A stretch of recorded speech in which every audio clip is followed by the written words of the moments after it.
Welcome everyone. We, the team of Nature's Orbit, are hosting our first episode of the In Conversation with series. Before we go ahead, I would like to talk to you about Nature's Orbit and what this series is going to be about. In the recent years, the environment has been facing a lot of critical issues like the climate crisis, the deforestation, and even the global warming. So this has taken a huge toll on the earth and resulted in irrevocable change and irrevocable damage to the planet Earth. So we, the team of Nature's Orbit, have come together to work towards a clean, green and sustainable world through responsible consumption, production and development. And we also aim to educate and aware the masses as to how to live a sustainable life. In this series, we will talk to heroes who have been working diligently to serve the planet and spread awareness about what they stand for or commit to do. So, today, 5th June 2021, is World Environment Day. This year, the theme for World Environment Day is Ecosystem Restoration. Ecosystem restoration denotes assisting in the recovery of ecosystems that have been degraded by deforestation and climatic change. One of the major challenges the world is facing today is water crisis.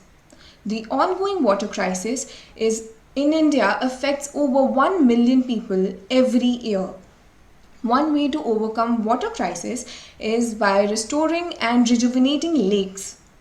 And today we are privileged to have with us India's lake savior and a man who stands by the adage, better lake than never, Mr. Anand Maligawad. Welcome, Mr. Anand. Namaste. Thank you. Yeah. So, a mechanical engineer by profession, and you restored a 36-acre dried lake within 45 days. That is such a great thing. And kindly tell us why this thought came in you to do something like this. Yeah. So you see, Bangalore, about 10, 20 years back, we used to get the water probably in 50, 100 feet. Today it reached more than 700, 800 feet. Reason is that we destroyed the, ecosystem, what we talk. Basically, we don't have big reservoirs or rivers in Bangalore. We had a small 4 rivers, which we made them, dry now. So they're all become, like a drainage system. And we had about 840 lakes in Bangalore. Out of that, we left out is only 240. Most of the lakes we destroyed it without knowing value of them. And also, these are all the lakes where recharging our aquifers, which is underground water, right? So what we did is, over a period of time, the city started growing rapidly from 50s to over a period of time. When cities started growing rapidly, and we started, closing these lakes, we buried them. And also, most of the water we started getting from Mysore, one of the around 180 kilometers away from this place.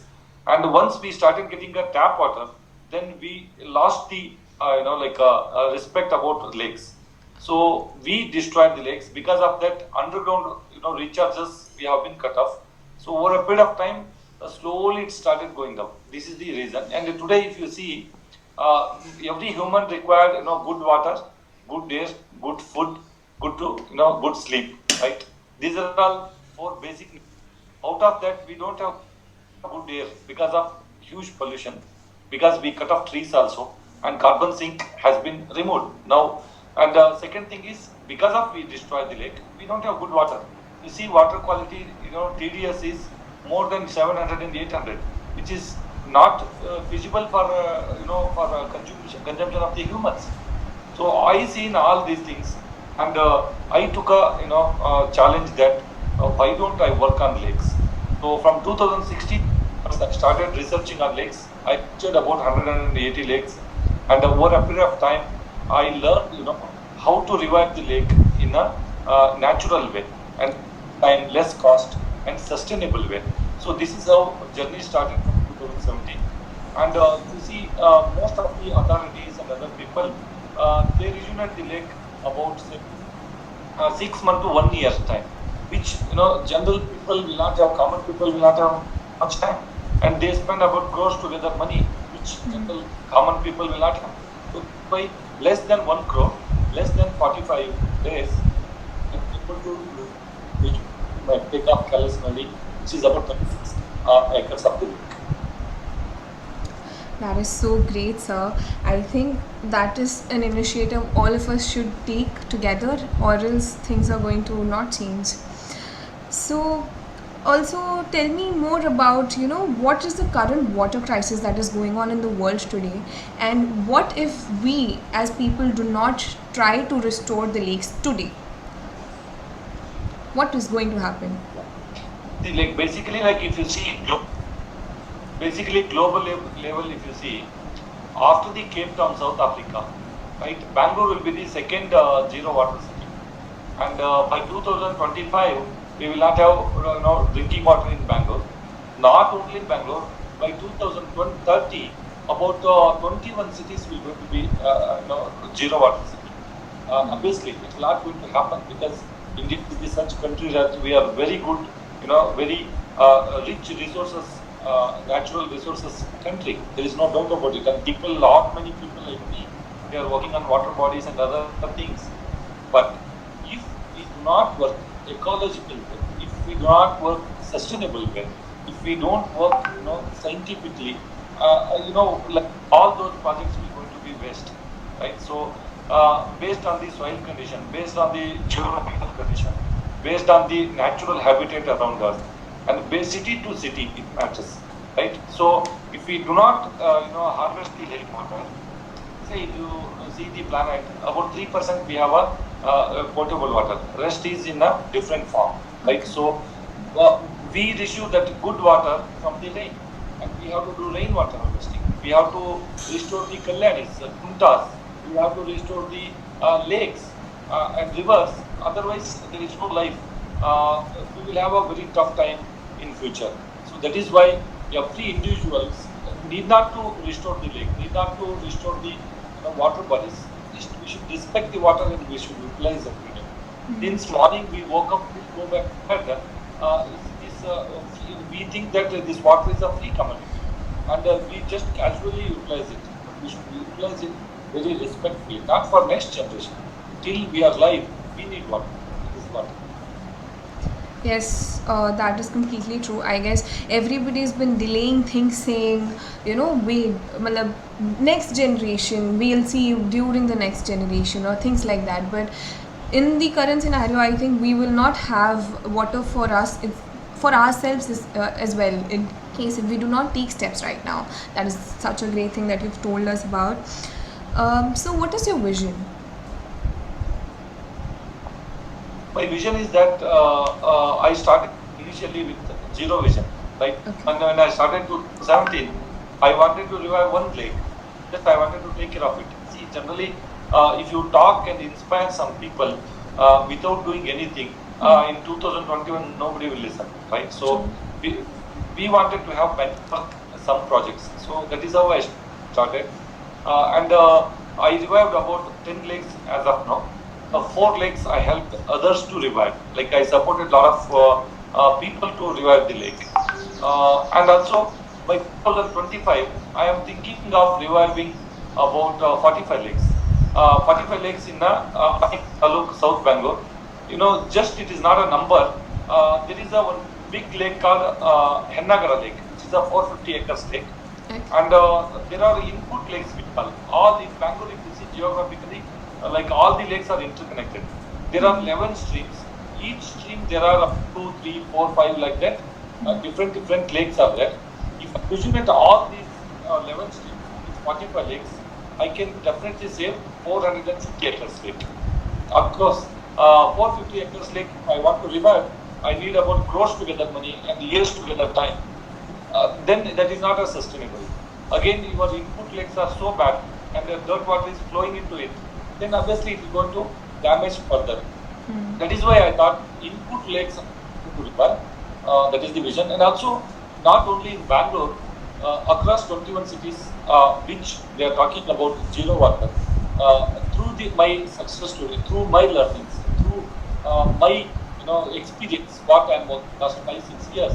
So I wanted to share with so many people with different platforms. I want to see that more cities, more people will be there, so that they will work on it, right? So they need not to start from the scratch. They can start from with certain data.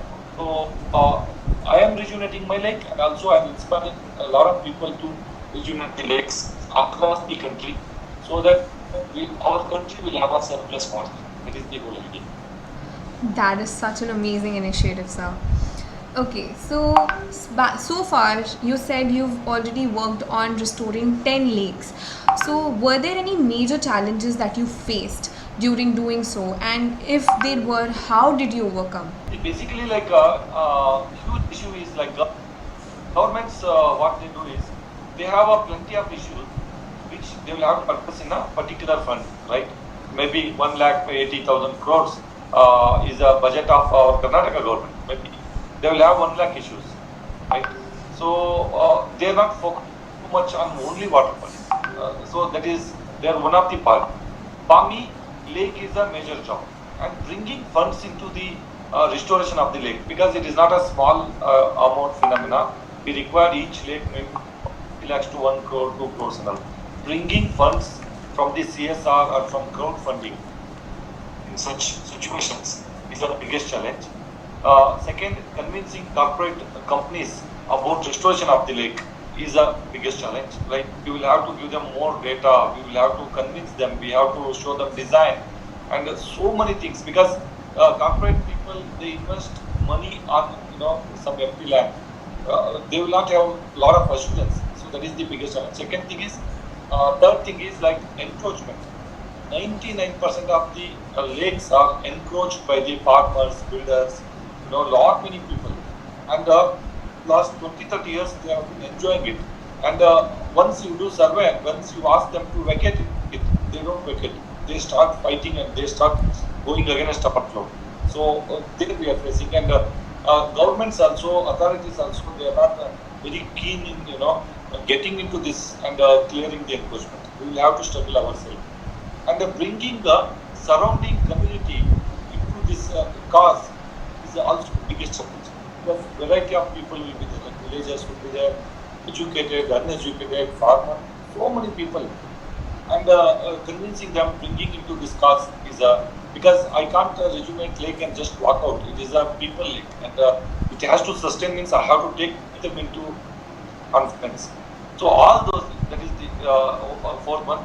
And fifth one is after rejuvenating, protecting lake from the sewage, dumping, and a lot of people do grazing. Like we plant a lot of saplings, native species of fruits, medicinal plants, and everything we plant. And until they grow, until come to the proper stage, we will have to take care of them. These are all the challenges, and also, in fact, God grace, rains are good. Last 5-6 years, we are receiving very good rains. Yes. In fact, none of my lakes are not dry.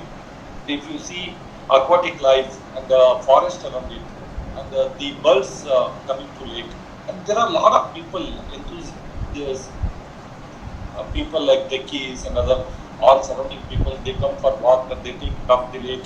So all those things, when they come to lake, when they spend their time, the biggest challenge is we should ensure that they will not going to spoil it. So not spoiling just by throwing plastics, pet bottles or something else. They bring dogs, they do nuisance. Right? They also disturb birds' habitats, aquatic life and all. So ensure that it will not going to happen. All these challenges are there, but does not mean that we will not rejuvenate the lake, because of their challenge will be there. We are continuing with learning, how to tackle them. That is so nice.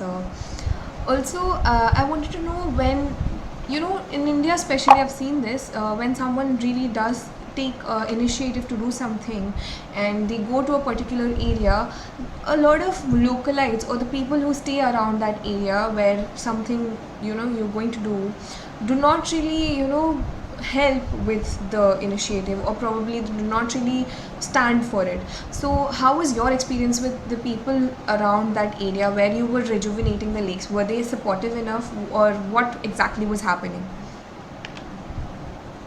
Yeah. what I'm doing is I have got a standard. What I do is first I catch up the leaders from the village, not politicians definitely. Leaders, some good people like senior citizens and all. I catch them. I Okay. talk to them. I learn from them how this lake was there, and 40 years back how it, 30 years back how it was, right?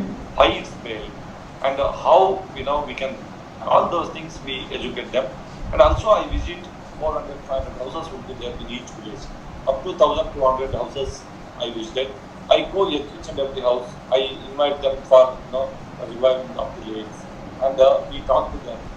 We tell them just you do not require to do anything. Just you join us, you support us, so that we will bring back the lake. After that, just you take care that it's done this part.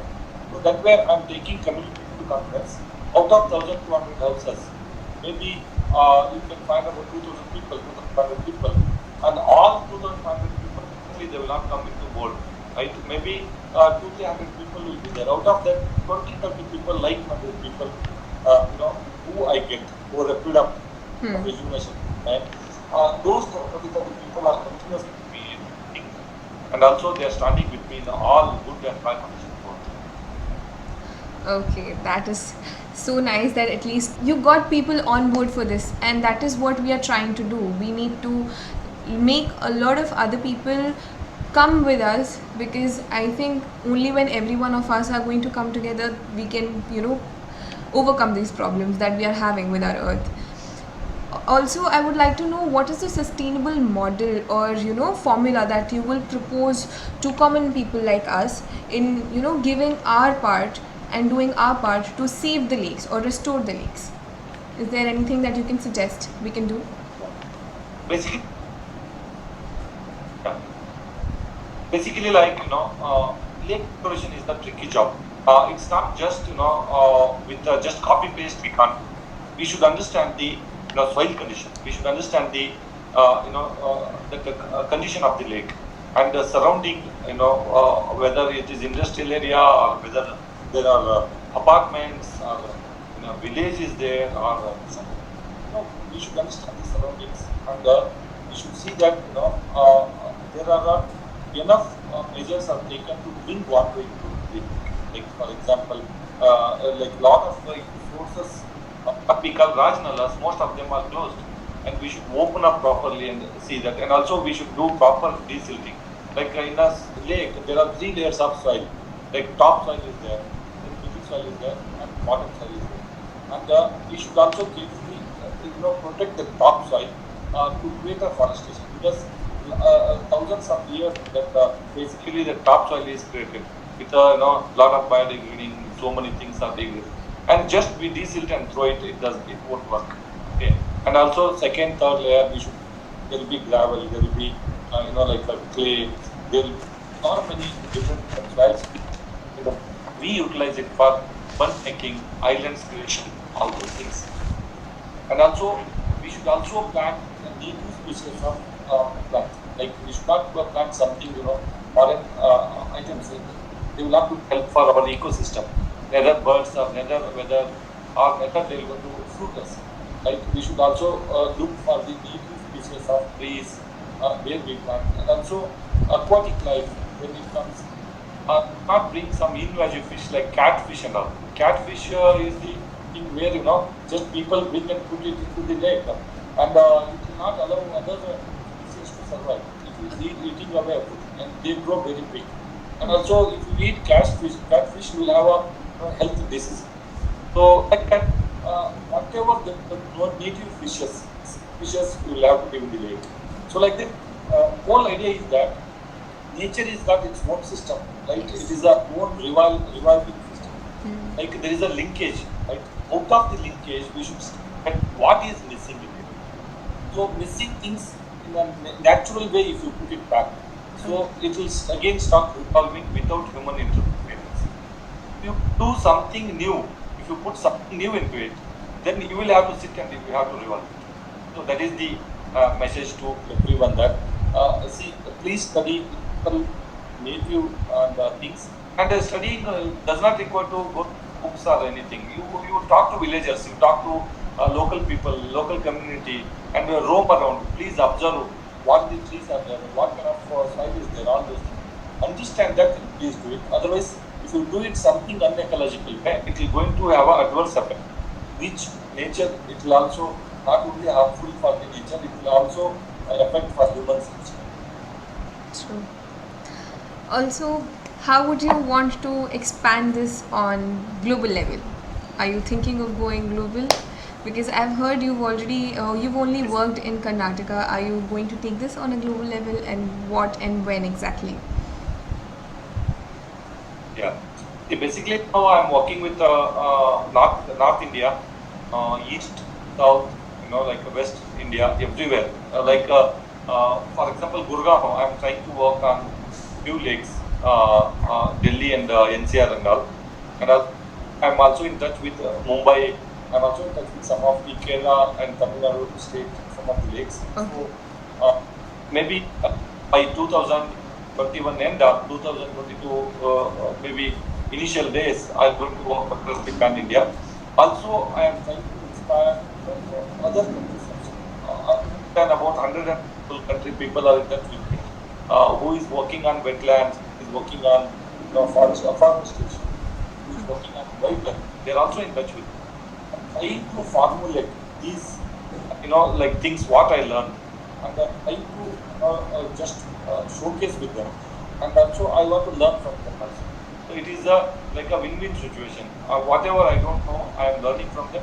Whatever I know, I am trying to uh, uh, tell them, so that again they will not start from this point. So there is no bother. Entire planet is ours. We have only one planet, and it is our responsibility to see that there is no bother for environment. Like there is no language, there is no color, there is no religion. So entire planet is ours, and there is no chowkasi in working with only Bangalore, only Karnataka. Wherever I get opportunity, that I'll go to work on it. Okay. So tell us more about the CSR funding and crowd funding initiatives. See, basically, like most of the corporate, like IT companies, manufacturing, service sectors, and all, they are working on 4 platforms. Like most of them: education, environment, health, and community, uh, women empowerment, or something like that. They are working. What I am trying to inspire more corporates to invest on environment. In environment, again, there are 3 platforms like water, forest, and wildlife. Right? So when you have a water, then you have a forest. When you have a forest, then there is a wildlife. Right? So most of the corporates have a practice of investing on education and health. Just like COVID time and all, they give just food and sanitizers, all those things, which they put a lot of effort and they distribute. Okay, fantastic, there is no problem. They go to schools, they give bags, projectors, computers, and that is also great. But some part of the amount, I am requesting every corporate to invest on, environmental projects, sustainable projects. So this is what, as of now, I brought about more than 10 to 12 corporates, like Intel, HP, like so many like this corporates, they came forward to support our cause, and they're really working hard to bring back, to come out from the water crisis. Okay, so who are the all stakeholders that are involved with you and who are partnering with you as of now? Yeah, like if you see NGOs,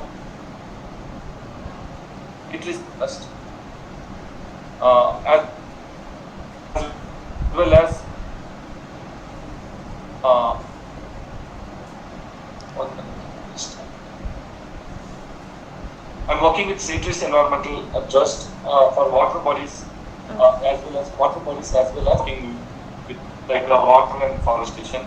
And HP is there, Hewlett Packard is there, then Intel is there, then Heikel Pharma Limited is there, Okay. then Bhumi Network is there, and some of the I did then Apui India is there, like that. Then Altair Engineering India Limited is there. So like that, around few corporates, see, if you compare to India, there are lakhs together companies, and they are yet to participate, they are yet to join. But 10, 15 clients, they are really helping us to our legs back. Wow, that is so awesome. Also, okay, we've talked a lot about your initiatives, your work. Tell us what a typical day in your life is like. Typical day, Yeah. right? Yes. See, I am a busy, like last 16 to till now. Morning I woke up 6 to 7 o'clock. Till I go back to 12 o'clock bed. Only lake. Oh. Nothing. I don't have any personal commitment. I in fact left. I left my corporate job 2 years back, and earlier I was balancing both of them, corporate job as well as this environmental cause. I was working both, but now one focus, that is lake. Okay. And if you see from 2017 till now, not one day we did not rejuvenate the lake. We continuously one lake at a time. Like every year, I have 4, 5, or 3 like that continuously. I'm rejuvenating lake. Every day about 10 earthworms, about 5, 6 trucks are continuously working, and also we are continuously planting. So like that, routine is mine only water and afforestation. Other than that, in fact, I stopped watching TV, newspaper, all those things. Maybe sometimes I'll be live in social media, inspire some people. Maybe I don't put anything like issues about current affairs and all. I only talk about success story of me, what I am doing. Right? I post certain things, and maybe people are appreciating, commenting, and all. I just respond for them. And other than that, designing, creating proposals, existing lake rejuvenation, monitoring, and all these things. I'm almost 18 hours engaged last 6 years. This is my routine. Oh my god. This is the kind of dedication I feel everybody should have, because I salute you. You're amazing, sir. And okay, so this is, I guess, my last question that I'd like to ask. What do you want to convey to the youth of the country regarding water crisis and lake rejuvenation? And how do you want them to get on board? So my nation, not youth, age, and old age, right? Need not to leave your job, need not to leave your business, and become an environmentalist. Not necessary to do it. Along with your every activity, uh, morning to evening, you can for some time which you can contribute more than me. Right? We have about 136 crore people in this nation, right? So what I do is, when you woke up morning till go back to bed, please utilize water carefully, and every your home, please do the rainwater harvesting. And if you have time, please plant 2 trees. One is flower bearing or medicinal, or one is fruit in front of your house, if possible. Otherwise, nearby any empty area, please plant. And also, please protect trees. A lot of people are nailing and they are putting acid and they are killing the trees. Please protect them. And if possible, like go to your nearby lake, nearby water bodies, spend your some time and see that if you can able to just watch around and see if you can protect the lakes. And if this can be done with any common people, out of 130 crores, like 136 crores people, any 1%, like 1,000, maybe 0.01% people, please start reviving lakes, right? Start working on water bodies. See that all these water bodies you can bring back for the not next generation, for our generation. So this is what I tell. Yes, 3: save water, store water, secure water bodies. So please remember S cube. S cube is save water, store water, and secure water bodies. Okay. Save water, nothing is required. Store water, you have to invest little for rainwater. Secure water body, you need your irrigation. So this is what we message to the country. Okay, I guess that brings us to the end of this conversation. Thank you so much, Anand, for your time. And it was a privilege to get to know you and how you worked and your journey, your vision. And it's truly, truly fabulous. And I think you're an inspiration to the youth. And all of us look up to you because of the way you've been dedicating your life towards, serving to the planet. And I am so happy that I could get in conversation with you, and we wish you all the best. And I'm so happy that we could talk to you, especially on this occasion of World's Environment Day. Thank you so much. Thank you, and for being you are spending your quality time for Mother Earth, as well as engaging the community and educating the people and bringing our lost habitats back. So thank you personally for you for your time. Happy World Environment Day for all of you and all of the nation. Thank you so much. Thank you, sir.